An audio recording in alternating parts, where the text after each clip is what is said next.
আকালিপুর কালীবাড়িতে প্রতিদিনের ন্যায় নিত্যভোগ হচ্ছেন। দর্শনার্থীরা তারা অন্নভোগ পেয়েছেন, তারা খাচ্ছেন। দেওয়া হচ্ছে এখানে অন্নভোগ। সকালে সে টিকিট কাটতে হয়।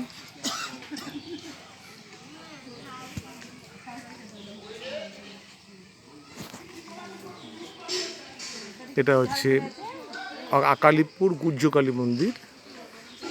বলা হয় এই কালীকে পুজো করতেন মহাভারত প্রসিদ্ধ জরাসন্ধ।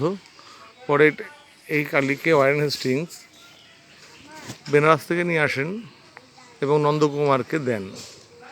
কিন্তু যেদিন নন্দকুমারের ফাঁসি হয়, ওয়ারেন হেস্টিংসের জন্য নন্দকুমারের ফাঁসি হয়েছিল। এলাইজা এমপে উনি ছিলেন সেই সময় তৎকালীন সুপ্রিম কোর্টের প্রধান বিচারপতি, ওয়ারেন হেস্টিংসের বন্ধু, এবং